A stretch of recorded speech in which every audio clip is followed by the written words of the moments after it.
pounding every blade of grass, competing as if he would rather die of exhaustion than lose. He inspired all around him. I felt as if it were an honour to be associated with this player. Sir Alex Ferguson on Roy Keane versus Juventus. Stuff like that kind of almost insults me. What am I supposed to do? Roy Keane has quit Manchester United. He's been at the club for 12 years and has decided to call it a day. For Roy, he overstepped his mark.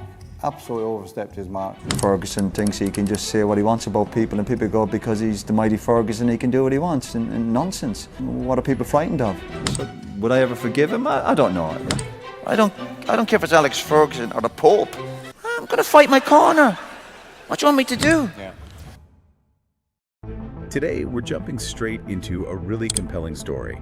It's about huge success, followed by, well, a pretty dramatic split right at the top of football. We're talking about the legendary, the frankly combustible partnership and ultimate falling out of Sir Alex Ferguson and Roy Keane at Manchester United. Think of it.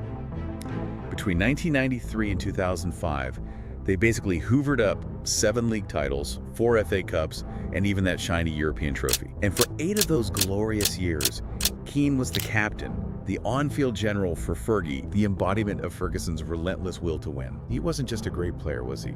He was the heartbeat, the emotional core of that United side. But then, in 2005, it all just went spectacularly wrong. Pre-season 2005, squad's out in Portugal. It kicked off, apparently, with a disagreement over where the team, or rather Keane's family, was staying. Ferguson tells it like this in his book. According to Carlos Queiroz, his assistant, Roy had rejected the first house because one of the rooms lacked air conditioning. The second threw up a similar problem. The third, which I saw, was a fantastic house. Roy wouldn't take it. He goes on, he wanted to stay in the next village, Quinta do Lago, with his family. So, you know, Ferguson's version paints Keane as being, well, difficult. But then you read Keane's side, and it's quite different. Keane writes about seeing the first villa and thinking, well, he says, I looked around the place and I told her, I've got 5 kids. This is too small. He continues, there were 3 bedrooms and there was a plunge pool, which I thought was dangerous. We had 5 children and the oldest was 10. I just wasn't comfortable with it.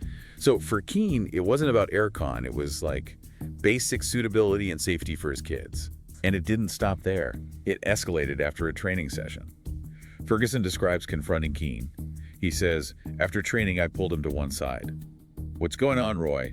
I started. I've looked at the houses. They're fine. Then he says, Roy erupted, issuing a long list of complaints, which included the air conditioning. Again, notice the word erupted. Ferguson consistently portrays Keane as the one losing his temper. But Keane, he remembers that confrontation very differently. He says Ferguson was the one who lost it. Yeah. Keane claims Ferguson started ranting and raving in the dressing room after the first training session. And crucially, he adds, the dressing room was empty, but all the other players were right outside. They would have been able to hear everything that was going on. It really shows how differently they experienced the same event, or at least how differently they remembered it. The communication was clearly breaking down. And what's really striking is that both of them pinpoint this incident, this argument over houses in Portugal, as the moment things properly fracture. Keane reflects, quite tellingly, but something happened there. Whatever had gone on, whatever Carlos said, I don't know. There's this sort of lingering unease in his words. And Ferguson basically agrees. He states pretty clearly, the bad feeling didn't subside. The deterioration in our relationship really started there. So let's fast forward a few months. October 2005. Keane was injured at the time. United had just been hammered 4-1 by Middlesbrough. He goes on the club's own TV channel, MUTV, and gives his assessment. The interview was apparently so brutal, so critical, that the club hierarchy stepped in and said, we cannot broadcast this. It was deemed too damaging. He insists it wasn't just an angry rant, but calculated criticism. He says things like, referring to players, he was poor defending, he's got to do better than that. Well, he claims, I was annoyed, I remember, but I wasn't edgy about it. The idea that I was in the studio ranting and raving, no, it was quite calculated. The message was, we were good enough and we could do better. But Ferguson, well, he saw it completely differently. As soon as he heard what Keane had said, publicly criticizing teammates by name, he was furious. Ferguson recounts the specifics. In the interview, Roy described Kieran Richardson as a lazy defender, doubted why people in Scotland rave about Darren Fletcher, and said of Rio Ferdinand, just because you are paid £120,000 a week and play well for 20 minutes against Tottenham, you think you are a superstar. And that just flew in the face of one of Ferguson's absolute golden rules. You keep criticism inside the dressing room, you deal with it internally, you don't hang your teammates out to dry, especially not on the club's own channel. So naturally, a team meeting was called. And, surprise, surprise, their accounts of this meeting are miles apart too. Keane claims he tried to use it constructively. He insists there was no ranting or raving, no finger-pointing, nothing like that. And he claims the other players were fine with his original comments. But Ferguson walked into that meeting expecting something very different. He wanted an apology from Keane, Ferguson remembers. Down I went, expecting Roy to have apologized. I took my seat. Gary Neville promptly announced that the players were not happy with the training. I couldn't believe my ears. It does raise that question, doesn't it? Was Keane just speaking his mind, or voicing something others felt too? Ferguson certainly seemed blindsided by the training ground issue popping up then. So Ferguson thinks Keane's orchestrating a mini rebellion about training, instead of apologizing for the interview. And this is where the friction ignites into a full-scale bonfire. Wayne Rooney gave a slightly hazy but nonetheless captivating account of this on the Tony Blue's Angry podcast. He recalled Keane suggesting they all sit down and watch this forbidden MUTV interview together. Imagine the atmosphere. So the entire United squad, Fergie, the lot of them, crammed into the manager's office to watch this unreleased footage. Rooney said after it finished, Keane just asked if anyone had a problem with his comment. Apparently everyone mumbled no, though Rooney did wisely add that he reckoned the real beef was between Keane and the boss anyway. He wasn't wrong there. According to Rooney, it just erupted. A massive argument. Ferguson's description of Keane during this argument is chilling, actually. He writes, "What I noticed about him that day as I was arguing with him was that his eyes started to narrow, almost to wee black beads. It was frightening to watch." And then he adds, "And I'm from Glasgow." Which, implies he's seen some intimidating figures, but this was something else. And this is the crazy bit. Rooney claimed Ferguson literally jumped over his desk towards Keane and had to be held back. But the drama didn't end with the acrobatics. The very next day, Keane strolls into training like nothing happened. And then, within 30 minutes, he's seen driving away from Carrington for the final time as a Manchester United player. Gone. Just like that. 12 years of history, a mountain of trophies, ends with a solitary drive out of the training ground gates. It's almost Shakespearean in its abruptness. Keane was fined, but he says his exit was already set in stone. He describes the final meeting with Ferguson and David Gill, the chief executive. He says, "Then David Gill said, and while we're at it, we've prepared a statement. They had it already. It was another little hand grenade they threw at me." And Ferguson, looking back, justifies it entirely through the lens of control. He needed absolute control. Completely, he states. "The one thing I could never allow was loss of control, because control was my only savior." He even draws a parallel, saying, "As with David Beckham, I knew the minute a football player started trying to run the club, we would all be finished." He also suggests, maybe a bit speculatively, I think Roy realized he was coming to the end of his playing career and was starting to think he was the manager. And Keane, for his part, strongly refutes that idea. Ferguson floated about him thinking he was the manager. He just states flatly, "As for the idea that I thought of myself as the manager, it was nonsense. I knew my boundaries." But despite Keane's image, the hard man persona, he admits the departure hit him hard, really hard. He says, "I got into my car and drove out of the training ground. I pulled over just outside and cried for a couple of minutes. I just thought, it's over." Now, there's a slight twist. A couple of months later, Keane actually went back to see Ferguson and Carlos Queiroz to apologize. Ferguson remembers it. "About 2 months later, I was sitting in my office when a member of staff called to say that Roy was here to see me. I was startled. 'I just want to apologize to you for my behavior,' he said." But Keane, in his own book, adds a crucial clarification. He says he later regretted that apology, or at least how it might have been perceived, he explains. "I was apologizing for what had happened, that it had happened, but I wasn't apologizing for my behavior or stance. There's a difference. I had nothing to apologize for," which suggests the apology didn't really bridge the fundamental gap between them. The core disagreements were still there. In January 2006, straight after the split, Keane signs for Celtic.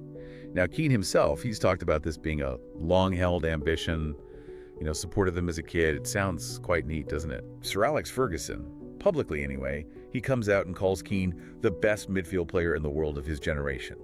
He acknowledged his massive contribution despite how it all ended.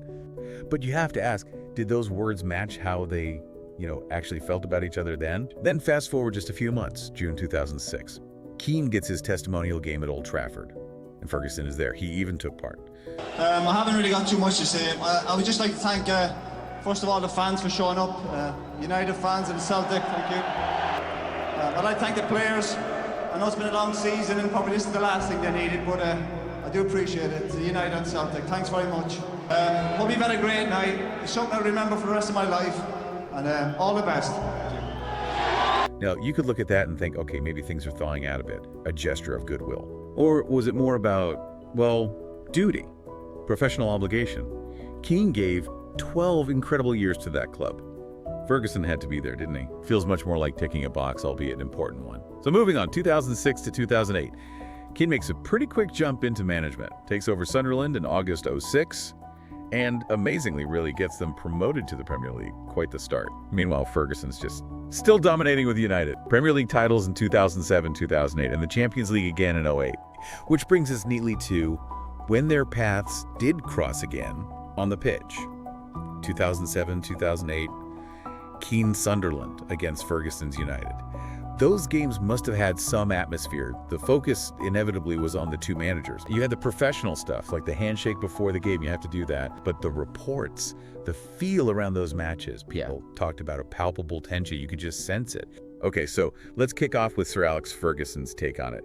He's quite clear from the start that he believed there was a prior agreement in place. He actually wrote, "In the arrangement we reached on that momentous Friday, it was agreed that no one would ever talk about our fallout." And Ferguson felt Keane broke that. Ferguson mentions issues later on. When Roy was at Sunderland, he accused United of insulting him and lying to him in the build-up to his departure. The club considered legal action against him. And this next bit, it's really key to Ferguson's view of Keane's motives. He says, and listen to this, "Roy said he would not retract the accusation. My feeling was that he was looking for a day in court to impress the fans. He was still a hero to them after all." And then Ferguson continues, "So my advice to David Gill was to pull the legal action. I feel we preserved our dignity." Ferguson felt it was better to maintain the club's, dignity, avoid a messy public fight, even if he felt Keane was wrong. So then we look at the next phase, sort of 2008 to 2013. Ferguson at United just keeps adding to the trophy cabinet. More Premier Leagues, 09, 11, 13. League Cups. Another Champions League final. Just relentless success right up to his retirement. Keane's path, though, was a bit rockier managerially. He left Sunderland in late 2008, then had a spell managing Ipswich Town from 2009 to early 2011. After that, he moved more into punditry. October 2013. Sir Alex Ferguson releases his big autobiography, and perhaps inevitably, the chapter focusing on Roy Keane and that exit. Well, it was a major talking point. Ferguson delivered his side of the story very directly. So Ferguson claimed that Keane had developed what he called a savage tongue, that he'd become this sort of increasingly negative presence in the dressing room towards the end of his time there. He positioned that unaired MUTV interview as the absolute final straw, said quite bluntly that Keane had slaughtered everyone in it. And that meeting, the fateful one, Ferguson described it as horrendous. He insisted Keane had completely overstepped the mark with his comments and his behavior. Right. For one reason or another, he decided to go and criticise his teammates. The meeting in the room was horrendous. For Roy, he overstepped his mark. Absolutely overstepped his mark. And there was no other thing we could do. And he coined that unforgettable line. Pretty cutting, too. The hardest part of Roy's body is his tongue. A phrase that's basically become synonymous with their whole fractured relationship now. And the release of Ferguson's book, it had an immediate, pretty significant impact. It basically reignited the whole feud quite intensely, putting his version of events firmly back into the public eye. But as we all know, Roy Keane isn't exactly someone to just let things lie, is he? Just days, literally days after Ferguson's book hit the shelves, Keane was doing punditry for ITV. And he absolutely seized the chance to offer his immediate and, well, typically forthright response. He famously fired back, and this is a direct quote, I remember having conversations about loyalty when I was at the club. I don't think he knows the meaning of the word. And Keane didn't stop there either. He broadened his criticism, hitting out at Ferguson for what he saw as this recurring pattern of publicly criticizing former players who'd been absolutely key to delivering all that unprecedented success at United. He took a really defiant stance, saying, and again I'm quoting here, "It doesn't bother me too much what he has to say about me, but to constantly criticize other players that brought him a lot of success, I find very strange. I certainly won't be losing any sleep over it." And the immediate impact of Keane's ITV appearance, well, it made it crystal clear that the bitterness around his exit was nowhere near gone. Suddenly, the public had these two starkly different stories laid out. Okay, so then move forward another year, October 2014. Keane releases his second autobiography, aptly titled The Second Half. Yeah.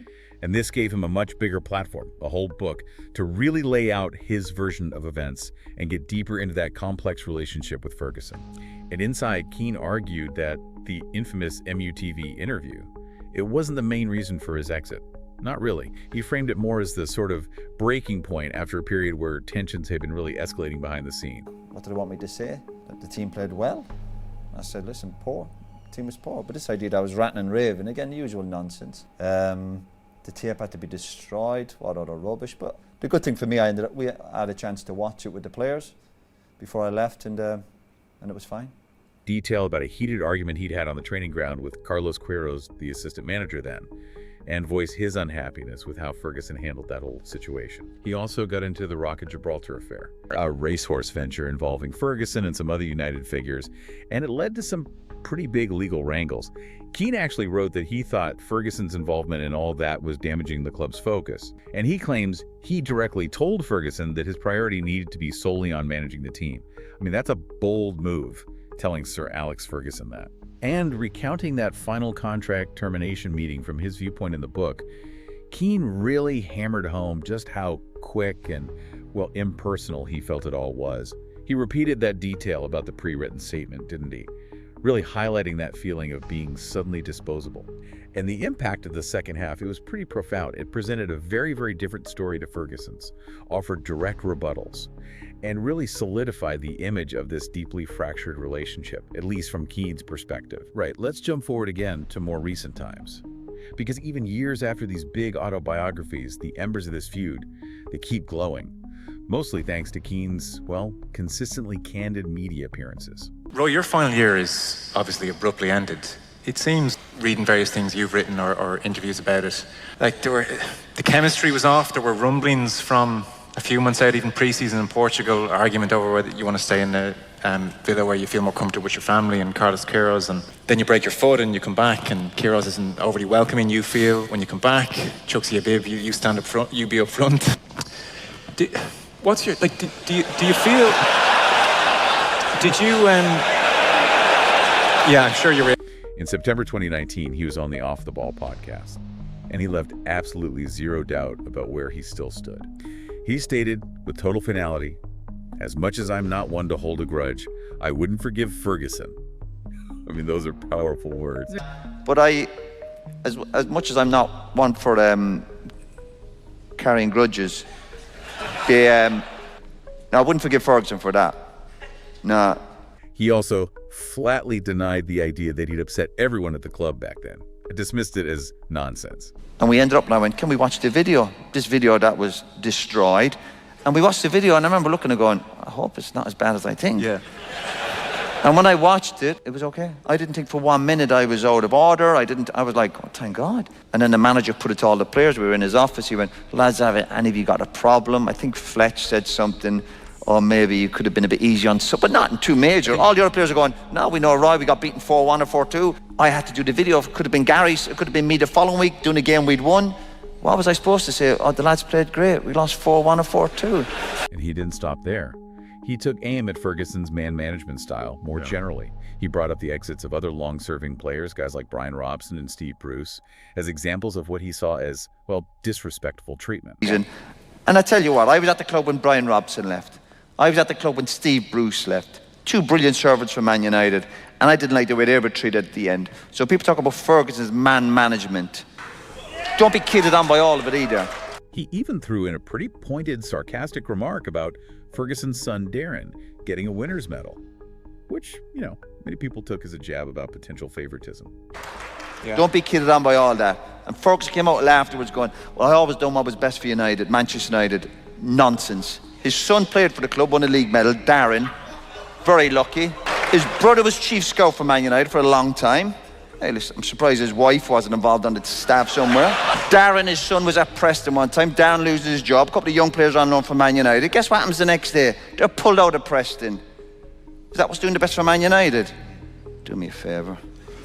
Then, jumping way forward to February 2025, this was on the Stick to Football podcast, with some of his old teammates there too.